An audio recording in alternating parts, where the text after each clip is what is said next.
Ah bah il n'y a pas photo. Mon top 5 pour l'hiver, c'est la tartiflette, la fondue bourguignonne, la fondue savoyarde, la...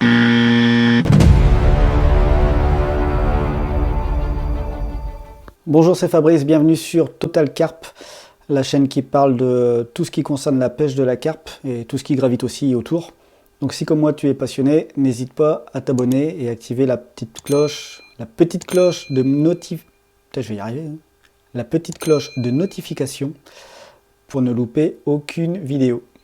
Alors j'ai pêché la carpe l'hiver pendant une bonne quinzaine d'années, mais j'avoue qu'avec l'âge, je suis de plus en plus frileux et je prends de moins en moins plaisir à pêcher par des températures négatives. Donc ouais, je pêche beaucoup moins de décembre à février, quoi. Alors pendant toutes ces années de pêche en hiver, j'ai pu tester pas mal d'appâts, pas mal d'èches. Et en fin de compte, j'en suis arrivé à un top 5 des appâts qui m'ont le plus réussi pendant la période froide. Alors attention, image d'archive, mais on ne se moque pas.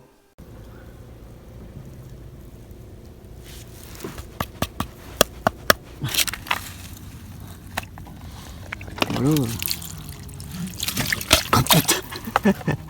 Regarde. T'as un deuxième saut, c'est cool. Ouais, un saut en glace. Énorme.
Alors c'est plutôt difficile de faire un classement du meilleur au moins bon ou du moins bon au meilleur.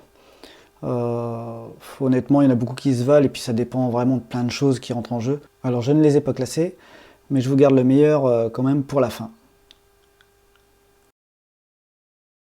Alors il y a la pop-up flashy, qu'elle soit blanche, jaune, rose, orange, peu importe, elle a un effet leurre qui est vraiment intéressant pour la pêche en hiver. Et c'est vraiment très efficace, les carpes y vont vraiment ne serait-ce que par curiosité. Pour qu'elle n'ait pas juste un effet visuel, il faudra choisir des pop-up surdosés ou boostés avec des dips pas trop gras, pas trop huileux. Parce qu'on sait que l'huile, ça fige dans l'eau froide, donc ça empêcherait toute diffusion des arômes ou des attractants. Concernant l'arôme, j'ai pas vu trop de différence. Mes préférés vont quand même sur les arômes carnés, épicés, et puis l'arôme ananas, pineapple, qui est assez efficace parce que, à ce qui paraît, elle contient un peu d'acide N-butyrique. Donc c'est peut-être la raison de son efficacité en hiver. Au niveau taille de la bouillette, c'est pareil, j'ai pas vu de différence entre une bouillette de 15 ou de 20 mm. Franchement, on a tendance à dire de diminuer les tailles, mais là pour le coup, j'ai pas vu de différence au niveau des nombres de prises. Alors l'avantage de cet appât par rapport à d'autres appâts, à d'autres èches qu'on verra plus tard,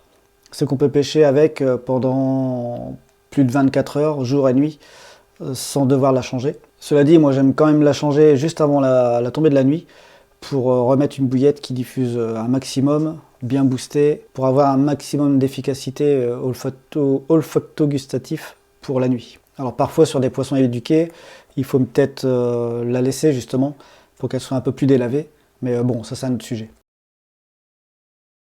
La deuxième èche qui est dans mon top 5, c'est le maïs doux. C'est l'une de mes préférées. Elle est bien visible, elle est petite, sucrée, vraiment les carpes adorent. Alors tous les cyprinidés, enfin quasiment tous les cyprinidés adorent aussi cette graine. Mais l'hiver justement j'aime bien l'utiliser parce qu'ils sont un peu endormis les autres là. Ils sont pas très actifs et du coup on n'est pas trop embêté par les brèmes, les tanches, les gardons. Alors j'aime bien en mettre 4 ou 5 sur le cheveu. Et puis je termine par un faux maïs flottant ou juste un bout de mousse jaune, enfin qu'il soit rose ou d'une autre couleur, peu importe. Et ça apporte vraiment un effet visuel supplémentaire. En plus de ça, c'est allégé, donc ça bouge au moindre mouvement d'eau, etc. Donc vraiment très bien. La troisième èche que j'aime bien utiliser l'hiver, c'est le Frolic. Alors le Frolic, on l'utilise avec succès de l'automne au printemps. Mais par contre, les brèmes, les silures, ils adorent cette èche. Donc moi, personnellement, je l'utilise quasiment que en hiver.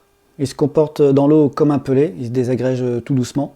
Et il libère du coup toutes ces effluves, là, tous ces attractants, ces arômes, etc. Bon, les carpes adorent aussi. Il s'enfile très facilement sur le cheveu comme une bouillette. On peut le transformer aussi en bouillette, en pelé ou en faire de la pâte. Mais je vous prévois une vidéo très complète sur le Frolic courant février. Donc encore une fois, on s'abonne si on n'y est pas encore. Alors le seul gros problème de cet appât, c'est qu'il faut relever la ligne toutes les heures, toutes les 2 heures. Ça dépend en fait de la température de l'eau. Plus l'eau est chaude, plus vite il va se décomposer. Mais du coup l'hiver, dans une eau froide, c'est là où il restera le plus longtemps pêchant. Donc voilà, c'est assez contraignant de relever régulièrement pour remettre un nouveau Frolic. Donc là, c'est impossible de pêcher toute une nuit avec. Ou alors il faut se lever toutes les heures, toutes les 2 heures, en pleine nuit, en plein hiver. Et franchement, sortir du duvet en pleine nuit l'hiver, c'est pas pour moi. La quatrième èche qui est presque irrésistible pour la carpe, c'est le ver de terre. Très peu de carpistes l'utilisent, et franchement c'est dommage. Il y a vraiment quasiment que ceux qui pêchent en stalking ou qui pêchent la carpe au cou qui l'utilisent. Alors il y en existe de différentes tailles. Il y a les gros lombrics qu'on trouve dans notre jardin. Il y a les vers canadiens qu'on trouve dans les magasins de pêche, qui sont vendus en boîte, en petites boîtes d'hiver ou en grosses boîtes de 250 grammes. Il y a les dendros qui sont vendus aussi dans les magasins de pêche en boîte. Ils sont plus petits que les lombrics, que les canadiens là. Par contre leur taille moyenne est vraiment idéale pour la carpe. Il y a les vers de terreau qu'on trouve aussi dans les magasins de pêche. Alors ceux-là c'est mes préférés parce qu'ils sont beaucoup plus petits, plus vigoureux, plus rouges et ils sont vraiment efficaces quand on en met plusieurs. Là j'aime bien en mettre 4-5 sur un maggot clip, sur un bas de ligne rigide et un dérigue pour éviter les emmêlages. Et puis je rajoute souvent une petite bille en liège ou une petite pop-up en dessous pour faire décoller le montage. Si vous avez accès à du fumier de cheval ou même de vache d'ailleurs, mais en tout cas fumier de cheval, il y a des petits vers rouges, des petits vers de fumier bien rouges, et ceux-là ils sont vraiment excellents aussi. Alors il y a deux gros inconvénients, c'est que les perches en raffolent aussi. Souvent ils vous dézinguent les vers sans que vous en rendez compte, à part quelques bips. Et on ne peut pas pêcher la nuit avec, parce que tout simplement c'est interdit en France. En tout cas dans les rivières, les canaux et les plans d'eau du domaine public. Et enfin, donc j'ai gardé le meilleur pour la fin, les asticots. Les carpes en raffolent et on n'est pas trop embêté par la petite blanchaille là l'hiver, donc c'est vraiment le top. Alors dans les magasins de pêche en général on a à disposition 3 tailles. Il y a les pinky, donc qui sont les plus petits. Enfin les plus petits c'est les fifis, mais c'est en petites boîtes de très petite quantité et du coup ça coûterait super cher. Mais les pinky on les vend souvent en vrac. Honnêtement les pinky là je les utilise pas en hiver moi personnellement pour la carpe. C'est trop petit en fait pour mettre sur le clip. Ensuite il y a une taille intermédiaire qui est vendue sous le nom de asticot. Original. Ça c'est une taille moyenne, franchement elle est parfaite pour la carpe. Et puis elle est à plus grosse taille, ce sont les gozer. Ça c'est ceux que je préfère, parce que les petits poissons on n'arrive pas à les gober en fait. Et puis ça fait un bon bouquet bien attractif sur le clip, sur le maggot clip. Et c'est encore beaucoup plus efficace si on peut en amorcer de bonnes quantités au rappel. Par contre, il faut faire des amorçages au rappel. Là aussi, l'inconvénient, vous en doutez, c'est qu'on ne peut pas pêcher la nuit avec, c'est interdit en France.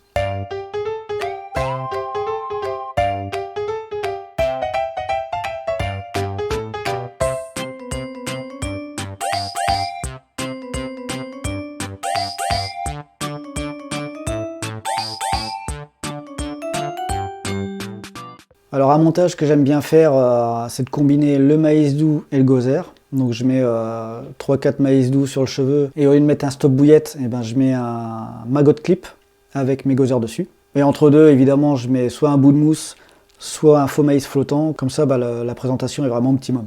Donc ça, c'est mon top 5 perso par rapport à mon expérience. Mais par contre, j'aimerais bien savoir, vous, ce qu'il y en est. Quelles sont les èches que vous préférez, vous, personnellement, pour pêcher la carpe en hiver? Ça m'intéresse vraiment, n'hésitez pas à les noter dans les commentaires. Et puis bien sûr, le petit pouce en l'air qui fait plaisir.